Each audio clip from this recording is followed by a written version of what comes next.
Tomorrow, a Celtic legend returns in a roundabout way to face the club. I was pretty young, although I was at the game when Henrik Larsson played and scored against Celtic. Still not over that. Let's hope Scott Brown doesn't have his shooting boots on tomorrow.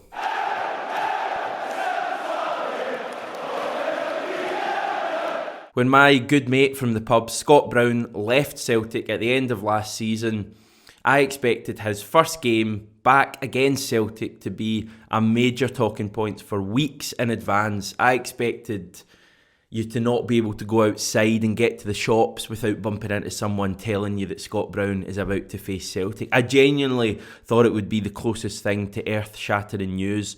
It may still be tomorrow. It's going to be very weird seeing Scott Brown against Celtic. But I kind of get the impression it's not the top story here. Celtic and Aberdeen both find themselves in a bad place, a bad run of form, both managers with, I think it's fair to say, a little bit of pressure on them each. That probably means that the Scott Brown narrative has been lost a little bit. Now, we obviously try and focus on Celtic completely. We will be getting an Aberdeen view from one of my pals, Ryan, who is an Aberdeen fan, later on in the video. But for now, I thought it was important to touch on some comments that were made by Ange, I'm assuming on Thursday night after the game, maybe on Friday. They certainly didn't reach press until late on Friday night, early Saturday morning. Ange seems far calmer than me and far calmer than the majority of Celtic supporters. Now, he spoke a lot in these quotes, but I'm just highlighted some of the best bits. He said, "I love this. This is what I'm passionate about, and I'll make sure that we get to where we want to get to. This part of the process is not new to me. You know it's going to be a hell of a challenge because we have changed 50% of the squad. We've had significant injuries to key players. We are trying to change the way we play. All of those things. My history, wherever I've been, the starts were always difficult, always challenging. There were always people who were going to be sceptical about it in and outside the dressing room. I enjoy the bit where it's up to me to make people believe in what we're doing, and it starts with the players. I've got to get them to believe in the journey we're on."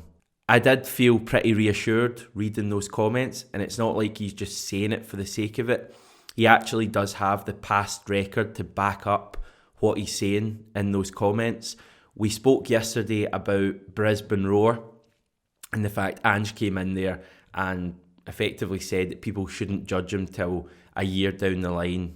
The club we got him from, Yokohama F. Marinos in Japan, was a similar story. He took, again, about a year to get them to where he wanted them to be. They won the Japanese league. Major achievement for that club. I think it was one of the first times they'd won that league, or certainly in a long while. So he gets teams where he wants them to be, and I do feel like it's a relatively safe bet that he would get Celtic where he and we want us to be in, 1-2 years down the line. I genuinely believe that because we've seen enough from him already that he knows what he's doing, he's experienced, and he's got the players buying into what he wants to do. The big issue is how much pain are we all prepared to put up with on that road to where he wants us to be. And I think to a certain extent Celtic fans are prepared to put up with some pain. I think for losing 4-0 on Thursday night, there's been a generally positive reaction from a lot of fans. I looked at the comments on the video yesterday expecting abuse to come my way, as is often the case, but don't feel sorry for me. And there was a lot of people saying, there certainly were positives on Thursday night, even though we lost 4-0. Take that result to one side for a sec. We actually played some good stuff. There's a potential in a team here. That's fine at European level, but at domestic level, I think it's far more clear-cut. It's far more about results, and performances are obviously important, but we can't turn up on Sunday, play really well and lose 2-1 to Aberdeen. We have to win on Sunday. And I think if Ange wins on Sunday and starts to find a way to win these matches that he's been dropping points in so far in the league, then he'll be given that time. People will be more forgiving of things going wrong now and then, especially in Europe, as long as we're seeing progress in the team and as long as we're winning these games domestically. Sunday is an absolutely huge game. I just want this to work so bad with Ange. I've fallen in love with the guy, I love him as much as probably any Celtic manager ever, and he's achieved nothing yet in comparison to some other managers.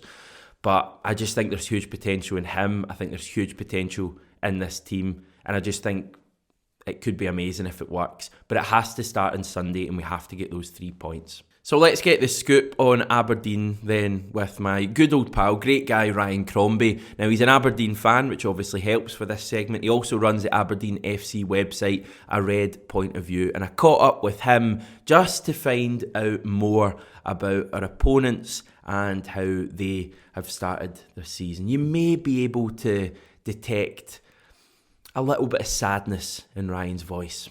Between the boxes is good football, and then in either box, at the back and up front, it looks like they have no idea what they're doing. I mean, obviously there's this been transition of football and style that, well, you'd like to think that Stephen Glass is implementing, but over the last 4 or 5 weeks, essentially since we got beat by Karabag in that Conference League playoff round, it all feels a bit like that's gone out the window. You could see bits and pieces of what Stephen Glass has been trying to implement up until that point. Now, over the last, as I say, kind of 4 or 5 weeks, it just feels a bit like panic stations.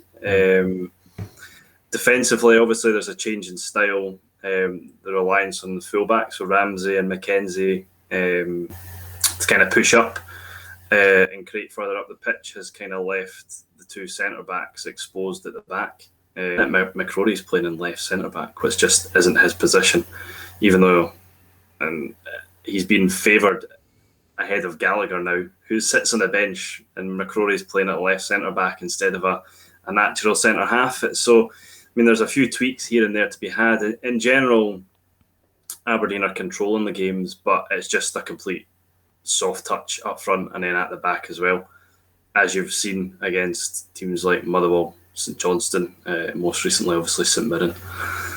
Yeah. I mean, is Stephen Glass under pressure from the Aberdeen fans? I would say so. Is it too early? I mean, it is early, but I would say he's under pressure to at least produce or show some signs of this style of football that he's wanting to implement. I mean, I think everyone can accept the fact that this was going to be a transitional season for Aberdeen. However, the problem comes from the fact if you're not seeing any of the work that they're doing during the week in training, taking it onto the field at the weekend, like playing good football, scoring some good goals, and you can accept almost getting beat by the odd goal here and there, and going down. But you need to see good performances at the same time, and that's just not happening at the minute. So obviously transitional season for Aberdeen, but he's definitely under pressure to start at least showing this attacking brand of football that, although recently he said he hadn't said that, it wasn't in his plans at Aberdeen, but certainly was sold ahead of the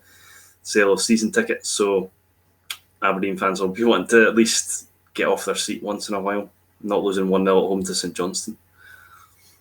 You're painting a very positive picture for Aberdeen. I think you're clearly buzzing with the way the team's playing and looking forward to the rest of the season. What about Scott Brown? How's Scott Brown got on so far at Aberdeen? Again, very much like the rest of the team. Started brilliantly. Thought he would have been the difference to get us into the group stage European football for the first time since 2008. That didn't turn out to be the case. And since, he's very much looked like the Scott Brown that many had kind of expected to come to Aberdeen.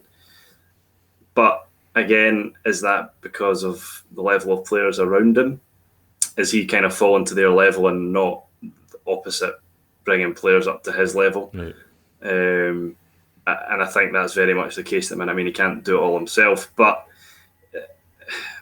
he's been overall, he's been good. He's been a good signing, but again, it's just like the rest of the team, he seems to be lacking confidence as well.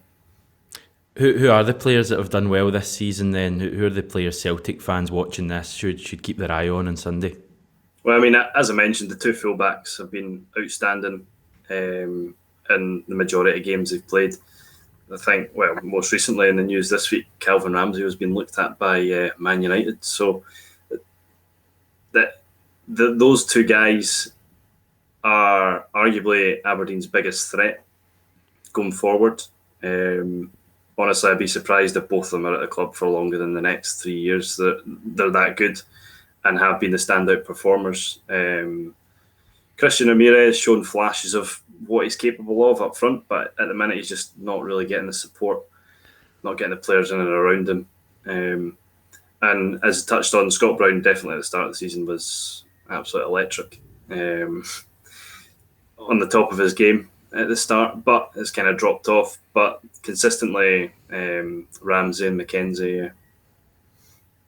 Anything else, Ryan? Any final sweeping statements you want to make ahead of Sunday? I mean, I think if Aberdeen match the levels of performance that they showed at the start of the season, where you actually saw what Stephen Glass kind of wanted to implement, sort of attacking brand of football, pressing high up the pitch, could definitely cause Celtic a lot of problems. I mean, I know you guys haven't been fantastically solid defensively either, and kind of profligate up front. But I think if it's a similar performance to recent weeks, where shipping 3 goals to St Mirren, 2 to Motherwell, looking very soft at the back, then it could be another sort of easy Pittodrie visit for Celtic, because they're just going to have a field day finding space in behind the fullbacks, especially your front three. But if Aberdeen decide that they can press Celtic high up the pitch and cause them bother defensively, then it could be a bit of a more even game, shall we say. So a big thanks to Ryan for chatting to me there. Hopefully he feels happier soon. Maybe happier by like Wednesday evening. Hopefully we're not going to kickstart another team season tomorrow. This is the team that I've gone for to play tomorrow afternoon. Joe Hart in goals, a back four of Ralston, Cameron Carter-Vickers, don't know why you feel you have to say his whole name, Starfelt, and Liam Scales at left back. I just think that might be the option to go for. Montgomery's been struggling a little bit lately. I would go with Scales. Now, this is my team. This isn't the team I think will play. McGregor, McCarthy sitting, Rogic in front of them. I just don't think we can have Rogic and Turnbull in the same team anymore, especially at Pittodrie, where we're going to have to work really hard. And then Jack up top. That's Jota, Abada, Kyogo. And I'm trademarking that as well. I just feel so much more confident with McGregor in that midfield, Kyogo up front, but we'll wait and see the team Ange puts out. Now, if you're going, the stadium is open from 10:45. It's a 12 o'clock kickoff. Now, I believe they are doing spot checks for vaccine passports, vaccine certificates. I don't know if they're the same thing. But you will still be allowed entry to the game even if you don't have it. They've got that kind of grace period at the moment. But I'd arrive nice and early if you're going to the game. And obviously if you're not, we'll have the reaction after the match as well. Me and Stevie will be chatting hopefully about a Celtic victory. I've done the feeling sorry for myself and going through this rut of thinking, oh, here's another big game. I am right up for tomorrow. It's a huge game for Celtic. It's time for Ange and the players to really stand up, to stop the pleasing on the eye performances and not quite getting the results, to stop missing gilt-edged chances and to stop offering up easy opportunities at the back. It's time for Celtic to become a team and to win this game. Hail, hail everyone. We'll chat tomorrow.